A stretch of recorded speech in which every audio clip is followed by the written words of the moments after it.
Success Mantra. We shape future. Hello student, welcome to our YouTube channel. Today we are going to discuss about a very important general exception which is the right to private defense. ये right to private defense जो है this falls under the category of the general exception और हम इसे deal करते हैं from section 34 to section 44 of the Bharatiya Nyaya Sanhita. Now ये general exceptions होते क्या हैं बेटा? जब भी किसी अक्यूज के ऊपर हम एक आरोप लगाते हैं राइट, तो उसके पास भी सर्टेन राइट्स अवेलेबल हैं by the virtue of the rule of natural justice, जिसे हम कहते हैं ऑडी अल्ट्रम पार्टम, कि वो भी अपने इनोसेंस को कोर्ट में जाके प्रूव करे राइट. ये दो तरीके से होता है, एक होते हैं एक्सक्यूजेबल एक्ट और दूसरे होते हैं जस्टिफाइबल एक्ट. एक्सक्यूजेबल एक्ट वो होते हैं जिनके लिए कोर्ट आपको क्वेश्चन नहीं करता. फॉर एग्जाम्पल 5 साल के बच्चे ने गलती से किसी को शूट कर दिया और उसकी डेथ हो गई. Now the court is not going to question that kid who is of 5 years of age because that kid is unable to form the intention or have the knowledge of the consequences of his acts. दूसरी तरफ आते हैं justifiable acts, जो देखने में तो गलत acts लगते हैं लेकिन जब आप कोर्ट में जाके उसके पीछे का जस्टिफिकेशन देते हैं, रीजन देते हैं, तो कोर्ट आपको बाइज्जत बरी कर देता है, जिसे हम कहते हैं अक्विटल राइट. तो सपोज आप सड़क पर जाते हैं, आपने देखा है कि मिस्टर ए ने मिस्टर बी का कत्ल कर दिया है आपकी आंखों के सामने. Now you have witness this thing and you are thinking कि mister A is a murderer. However जब मिस्टर ए के ऊपर केस चलता है और वो कोर्ट में जाते हैं, तब पता चलता है he was acting in the private defence to safeguard himself from the actions of mister B.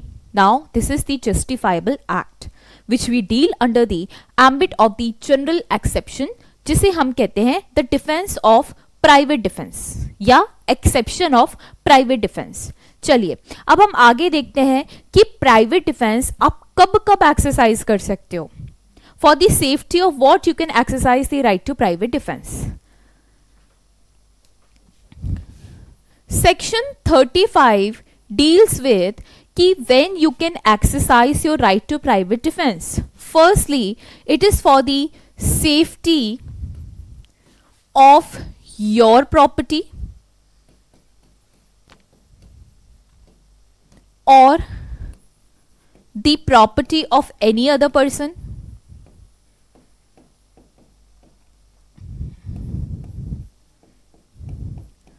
Secondly, for the safety of your body and the body of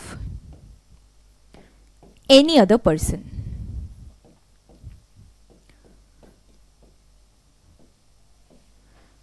State is responsible for our safety.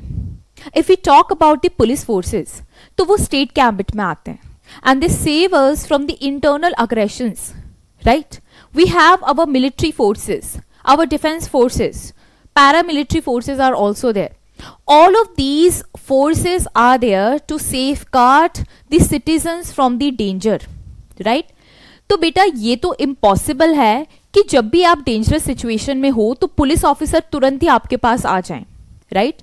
तो for that matter law ने आपको allow करा है to safeguard yourself or to safeguard your property. You can exercise certain rights which is known as the right to self defense या फिर right to private defense. Okay? अब जब भी हम private defense को exercise करते हैं तो हमें कुछ बातों का ध्यान रखना होता है. पहला तो ये है कि you can exercise it for the safety of your property. देखिए हम पूरी जिंदगी प्रॉपर्टी बनाने में निकाल देते हैं, हम अपनी जो भी जमा पूंजी होती है उससे प्रॉपर्टी परचेज करके रखते हैं. तो property is really a valuable thing. So you can exercise this right in case somebody is causing mischief to your property, somebody is trying to steal your property, or somebody is trying to destroy your property, as well as the property of any other person. अगर कोई person अपनी property को बचाने में असमर्थ है तो भी आप राइट टू प्राइवेट डिफेंस को एक्सरसाइज कर सकते हैं. This can be exercise for the safety of your own body. अगर आपको बॉडीली इंजुरी का खतरा है, अगर आपको किसी हर्ट का, डेथ का या kidnapping, abduction, wrongful confinement and even acid attack का भी खतरा है, so you can exercise this right as well as for the safety of the other person. Suppose 10 साल का छोटा बच्चा है, वो आपके साथ ट्रेवल कर रहा है बस में. उसके पेरेंट्स 2-3 सीट आगे बैठे हुए हैं. अब कोई बस में अचानक घुसता और उस बच्चे को उठा के ले जाने की कोशिश करता है. You have stopped that person from kidnapping that kid. Why? Because जब तक आप उसके पेरेंट्स को आवाज देते, कुछ भी करते, तब तक उस बच्चे को ले जाया जाता. So you can exercise the right to private defence for the safety of another person as well. ये राइट आपको लॉ ने दिया है. अब देखते हैं किन किन सिचुएशन में आप इस राइट को एक्सरसाइज कर सकते हैं. तो पहला जो इसका एलिमेंट है वो है कि you can use it as the shield and not as the sword. Second is, it is preventive and not punitive. Third important factor is, it can only be exercised when there is imminent danger.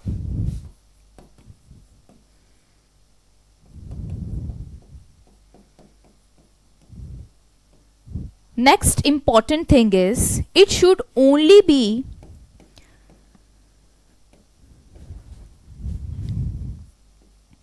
exercised in proportion, या जिसे हम कहते हैं reasonable force.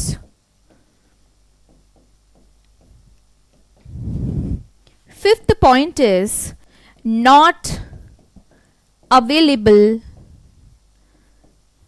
to aggressors.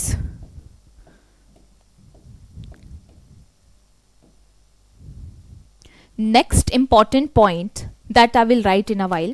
तो अगर हम पहले दूसरे पॉइंट को देखें तो राइट टू प्राइवेट डिफेंस को आप प्रिवेंशन के लिए एक्सरसाइज करते हैं, not to punish somebody. You can use it as a shield to protect yourself or the person next to you, but you can not use it to punish somebody.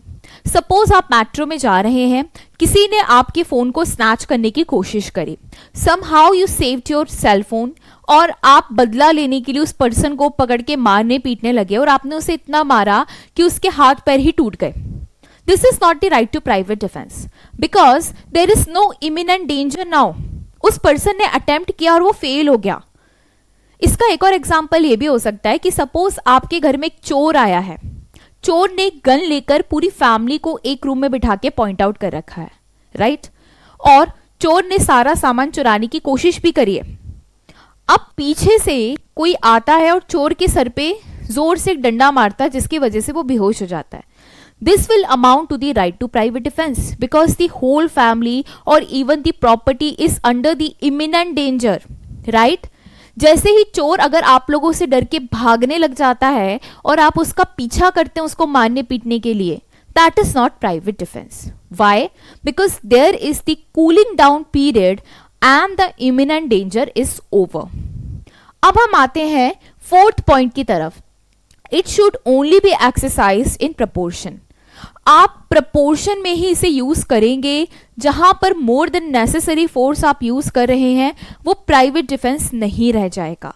This right is very very tricky and you have to use it in proportion और reasonable force has to be there, right? जैसे कि अगर कोई आपके हाथ पे मार रहा है, आप भी उसके हाथ पे मारिए.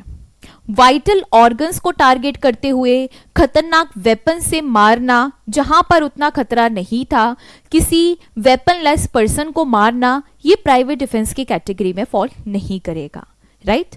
अब हम आते हैं नॉट अवेलेबल टू द अग्रेसर्स पे. जिसने अग्रेशन किया है, जिसने लड़ाई झगड़े की या किसी भी क्राइम की शुरुआत करी है, that person do not have this right. Suppose Mr. X Mr. Y के घर में घुसे और उन्हें मारने पीटने की कोशिश करने लगे. मिस्टर वाई ने to exercise the right to private defence अपने डिफेंस में उन्हें मारा। अब मिस्टर एक्स उनको पलट के नहीं मार सकते ये कहते हुए कि मैं भी राइट टू प्राइवेट डिफेंस को एक्सरसाइज कर रहा हूं because mister X is aggressor here, right. अब नेक्स्ट इंपॉर्टेंट पॉइंट को हम देख लेते हैं। No private defence when there is time to take recourse of the authorities।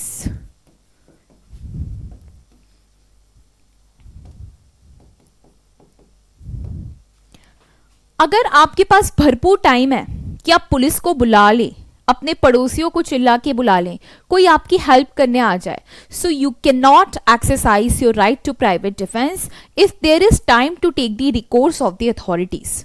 Suppose आपने सुना है कि आपका सर्वेंट किसी के साथ प्लानिंग कर रहा है मिलके, आपके सर्वेंट को आपने कॉल पे बात करते हुए ओवरहर्ड किया कि that person is going to leave the back door open and somebody is going to enter inside your premises in order to commit the theft. However आपको ये बात पहले से ही पता है। अगर अब आप इस सिनेरियो में अपने सर्वेंट को पकड़ के मारेंगे पीटेंगे और कहेंगे हम तो right to private defence exercise कर रहे हैं, so this is not the apt example of the same.